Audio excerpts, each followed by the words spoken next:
السلام علیکم۔ آج ہم ڈسکس کریں گے 9th اور 10th دونوں میں یہ سوال آتا ہے۔ سوال نمبر 2 ہے اشعار کی تشریح۔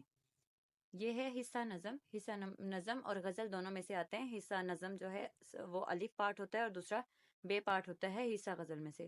آج ہم ڈسکس کریں گے حصہ نظم کو۔ اس کا پارٹ الف ہے۔ شعر ہے صبا بے شک آتی مدینے سے تو ہے کہ تجھ میں مدینے کے پھولوں کی بو ہے۔ یہ جو شعر ہے اس کا نظم کا عنوان ہے نعت اور شاعر کا نام ہے امیر منائی۔ مفہوم جب ہم ان دونوں یہ شعر لکھنے کے بعد لکھتے ہیں نظم کا عنوان، اس کے بعد شاعر کا نام، اس کے بعد لکھتے ہیں ہم مفہوم مختصر اور جامع ہو، مکمل ہو، اس میں کچھ بھی مسنگ نہ ہو۔ مینس کہ اگر آپ نے ایک شعر کا مفہوم لکھ دیا ہے دوسرے کا اگر مس ہو جاتا ہے تو پھر یہ مناسب نہیں ہے اور نمبر پورے نہیں آتے۔ اور یہاں پہ مفہوم مختصر اور جامع ہو۔ نیکسٹ ہے تشریح میں آپ لکھیں گے زیر تشریح شعر میں شاعر کہتا ہے، یہ آپ ہر شعر میں ایڈ کر سکتے ہیں، اس کے بعد آپ اس کی تشریح سٹارٹ کریں گے۔ نیکسٹ ہے نظم کے ہر شعر کی تشریح کم از کم آدھ یا زیادہ سے زیادہ ایک صفحے پر مشتمل ہو۔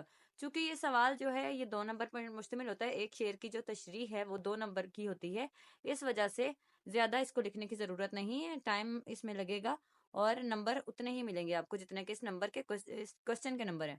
نیکسٹ ہے حوالے کے اشعار ضرور لکھنے چاہیے اس میں، اور اس کے علاوہ یہ شعر لکھتے ہوئے ضروری ہدایات، تشریح طلب اشعار لکھنے چاہیے۔ موسٹلی بچے پوچھتے ہیں کہ اگر شعر ہمارا سامنے آپ کے سامنے ہے تو کیا وہ شعر لکھنا ضروری ہے؟ جی ہاں، شعر لکھنا ضروری ہے، تشریح طلب اشعار لکھنے چاہیے۔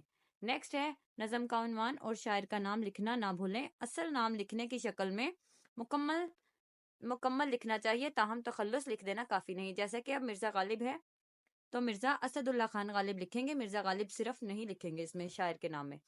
نیکسٹ ہے حوالے اشعار کے علاوہ اقوال، آیات، احادیث، کہاوتیں، ضرب الامثال وغیرہ کا موقع محل کے مطابق استعمال کریں۔ وہی یوز کرنے ہیں آپ نے جو اس شعر سے ریلیٹڈ ہوں گے۔